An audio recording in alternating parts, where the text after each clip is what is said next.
Welcome to the Tomorrow's World Today podcast. We sit down with experts, world-changing innovators, creators, and makers to explore how they're taking action to make tomorrow's world a better place for technology, science, innovation, sustainability, the arts, and more.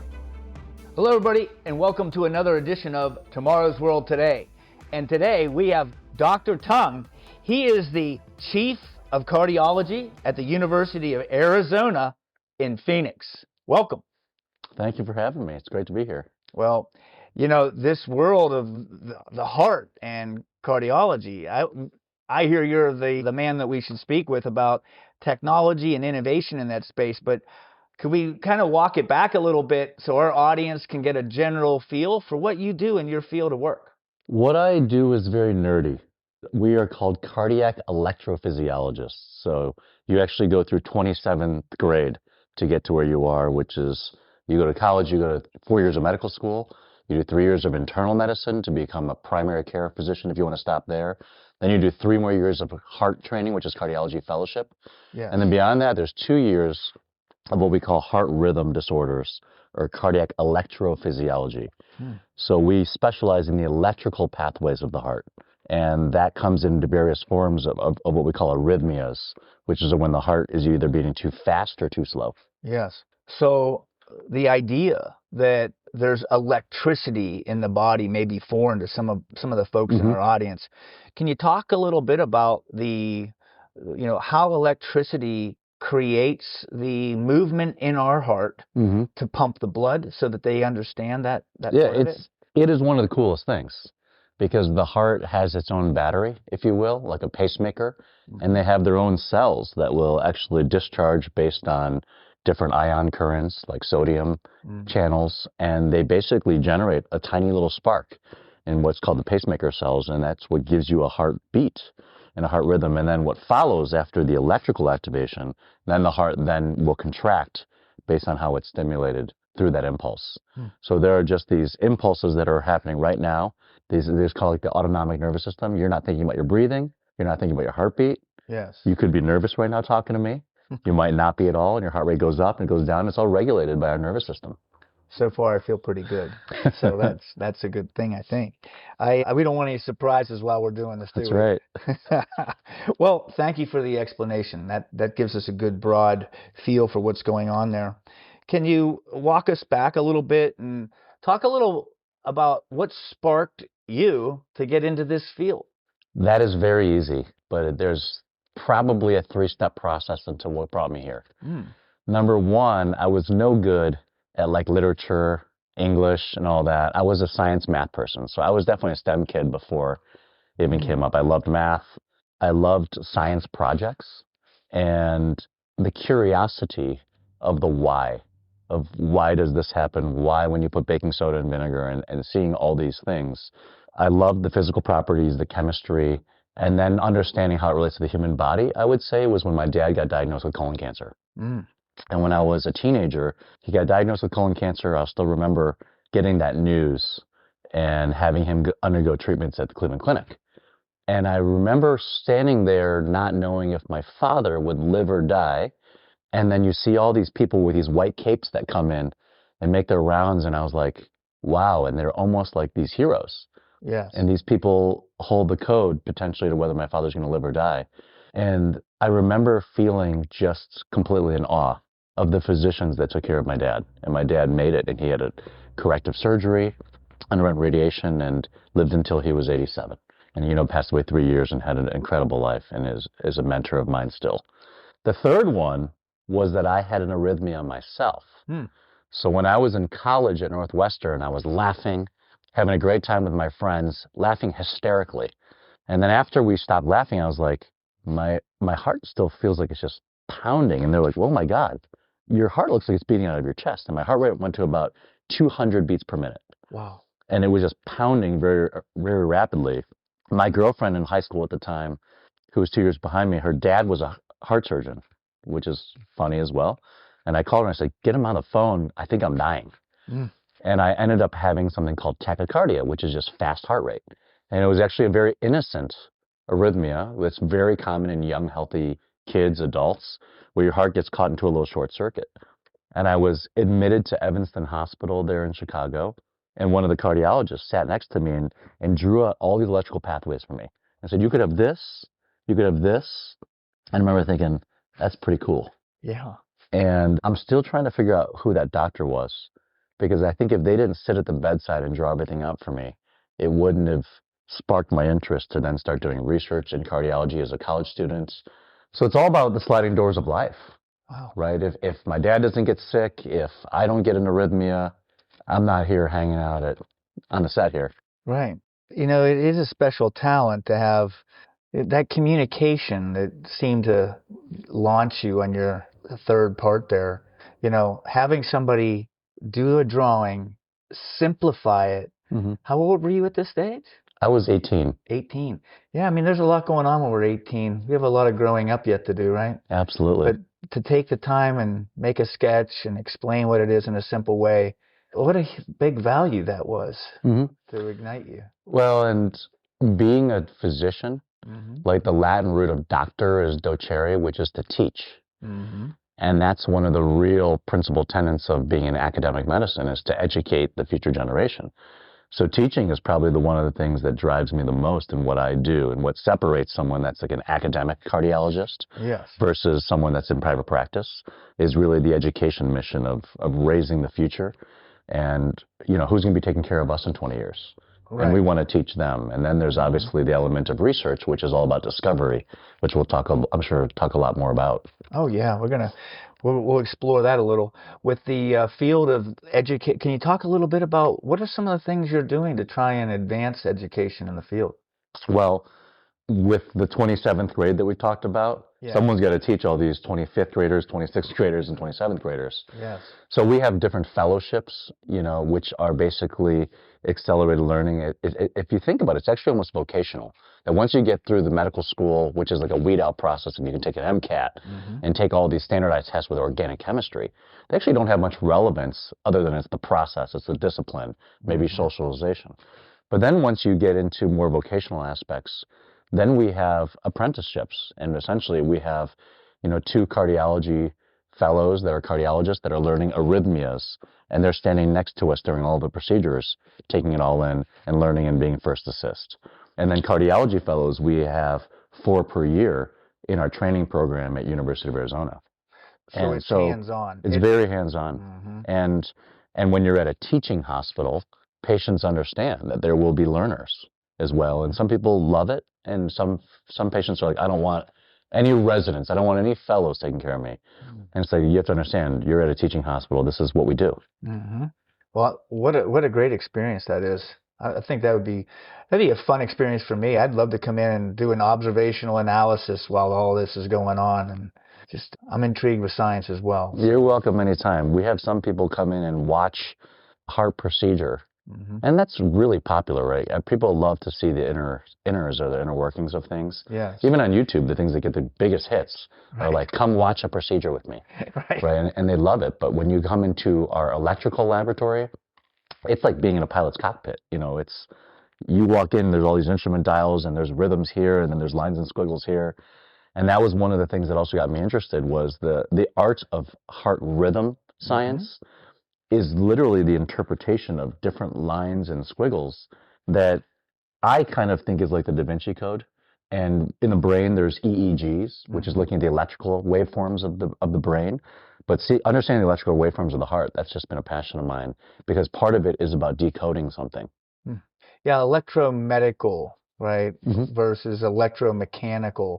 And then you have some folks out there that are electromechanical medical. Which are inventing all these new wonderful devices that we see in the marketplace. Can you talk a little bit about discovery in your field and some of the progress you've seen since you've been in this space? Well, I would say that what I learned in 2007 when I did my training, so I've been in this game for about almost 19 years, is so different than what we're doing now, at least in our field. Meaning the technologies that we're using, the tools that we're using. It's kind of like saying, oh, I learned with a hammer, or I learned with a screwdriver, and now we have drills. Yes. And those are that's the rapid uptake. It's just the type of tools that we're using are quite different. We used to burn things, we'd freeze things. Now we have something called pulsed field, which is literally giving a high voltage, small shock to the heart, essentially, that pokes holes in the cells, and then the cells kind of die out rather than burn them directly. Yes. Pacemakers and defibrillators, most people have a family member, maybe grandma's got a pacemaker or something, but this is nothing but an artificial battery that gets attached to the heart and then can keep the heart going if it goes too slow or if it loses its impulse every once in a while. Now we have leadless pacemakers. So instead of having a wire attached to a battery, it's smaller than the size of a AAA battery and can be dropped off from the leg. Yes. And has no leash on it anymore. So you just drop it off. There's got a little screw on the end of it. So now we have leadless pacemakers. So it's incredible. And then, you know, you and I talked about Zoll and defibrillation, you know, which is active here in Pittsburgh. But the idea of sudden cardiac death, which is what we always hear about in the news when someone goes down. Right. Damar Hamlin in the news, Bronny James Jr. Those arrhythmias, it's actually the #1 cause of death in the world, worldwide, is a cardiac arrhythmia. Is somebody working on the, let's say, early indications, let's say, of irregular activities like that in the heart? There are lots of other, you know, treatments out there, but getting an early, like, pulse and radar on somebody who's going to have that reaction, is there much available in that space? Or You're talking about Minority Report with Tom Cruise and precognition, which is early detection. Yes. And I think the ideal state is to be able to pick something up that's a warning signal. Yes. And if you think about Apple Watches and our Garmin watch, it doesn't have to be that specific brand, but Apple Watch really was probably an innovator in being able to detect atrial fibrillation. And that's huge, that a personal wearable that's also fashionable can actually potentially save your life. And we've had patients come to us that because of their watch said, hey, I detected atrial fibrillation, which is an erratic, a vibratory rhythm from the upper chamber of the heart that can increase the risk of stroke. So by detecting that arrhythmia, you could prevent a stroke down the road. There's still a lot of progress that we need to make in terms of predicting who might die suddenly, because there might be features of warning signs and say, how come we didn't know? But some of this, the reason it's called sudden cardiac death is that it's not predictable, which is the challenge. Right. I mean, I imagine by now somebody's gathering all this data and feeding a lot of it into a location so that AI can do simultaneous analysis of millions and millions of inputs. Do you think that, you know, in our lifetime we'll get that, we'll make enough progress on that to get predictive? I think so. I think we'll make progress, but we'll never be 100% predictive. You know, even when you look at AI, the area under the curve, which is its predictive accuracy, these are usually about 80% or 90%. So we'll never hit it out of the park and say we know every one. Right. And it's really hard to predict a heart attack.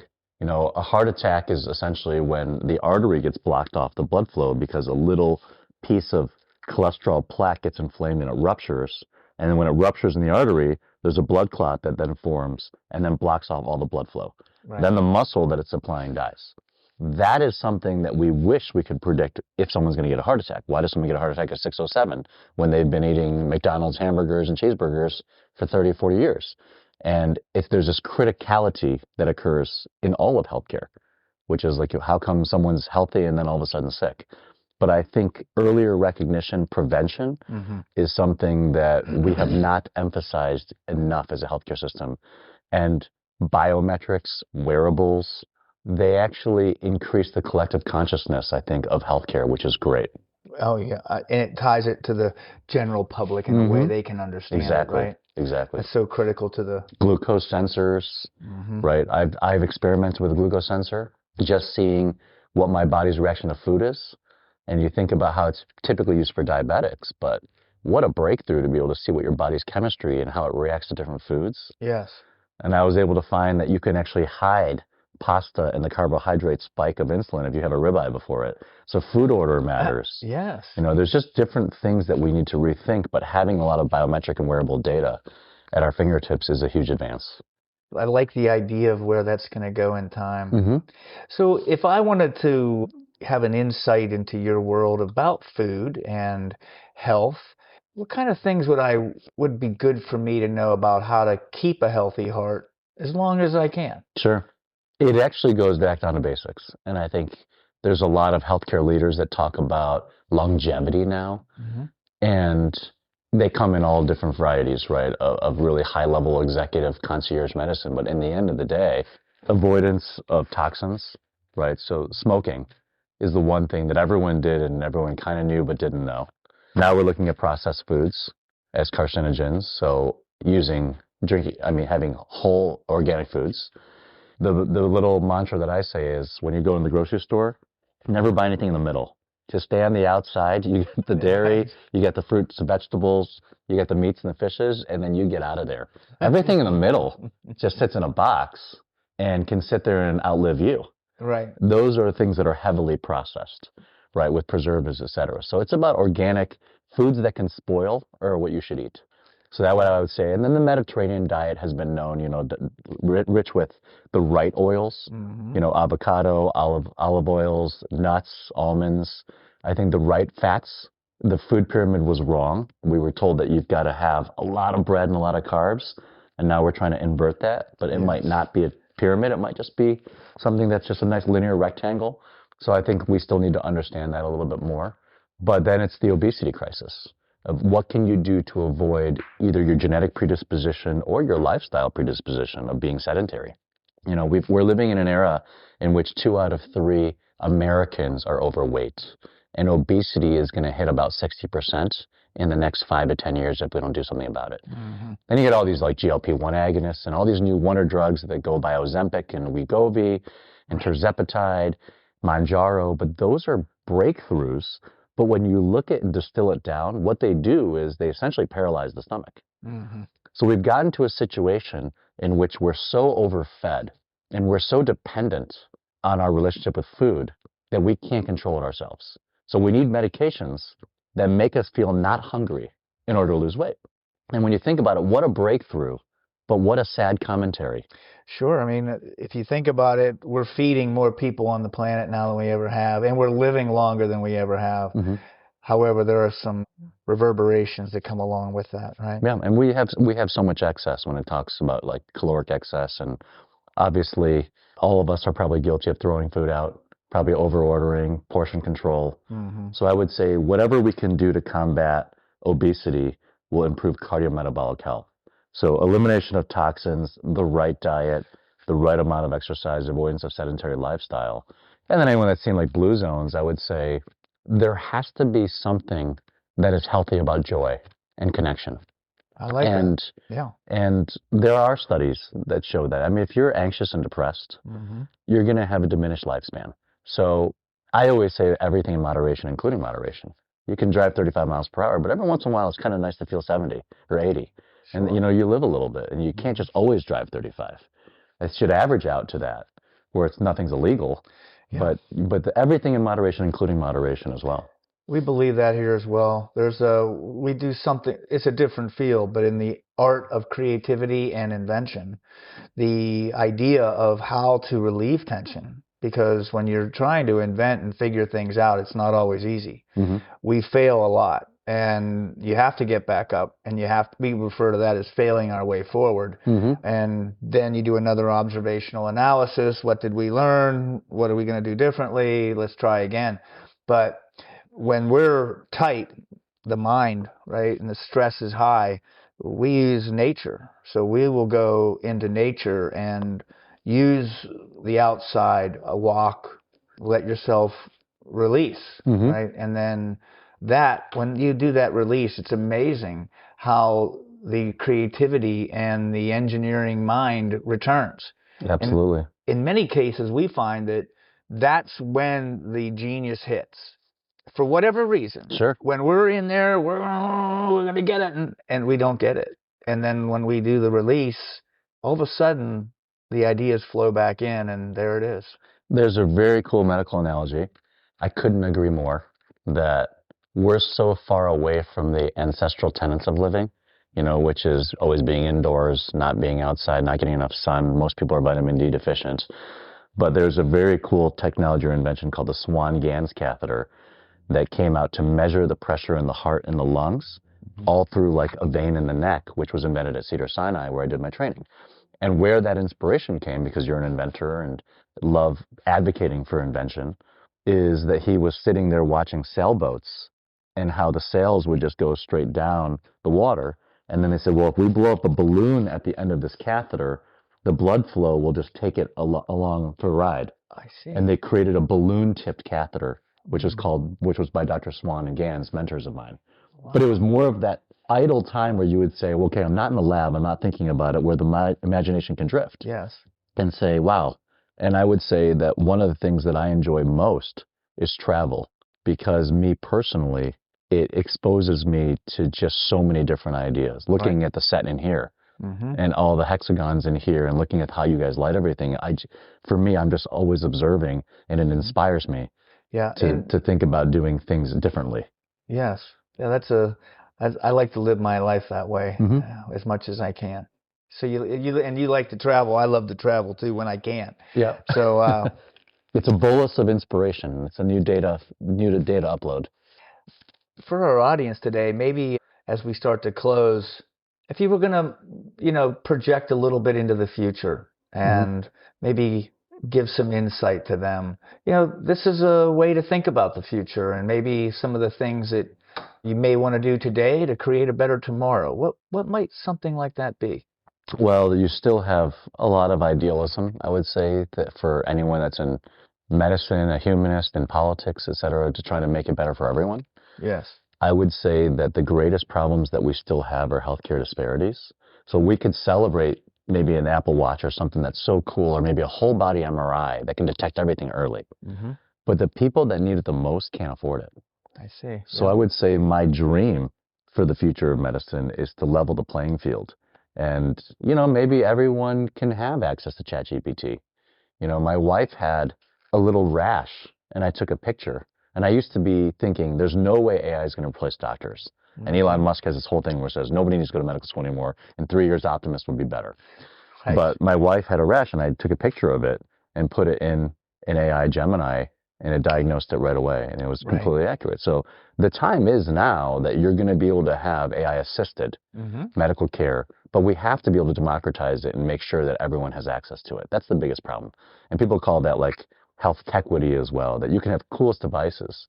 But if people in Southside Metropolitan Chicago, where I was at University of Chicago, can't get access to it, it can't just be for people that are, in the upper crust of things. And well, I think you're right, Dr. Tung. And I think if history does repeat, you'll find that in the early days, only the super wealthy had cars, right? And then along comes Henry Ford, and he standardizes and mass produces, and prices come way down, and then they figure out financing, and before you know it, there are millions and millions of cars on the road.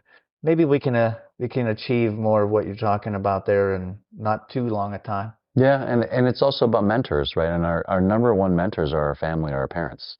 So many kids grow up in a single parent home or a no parent home.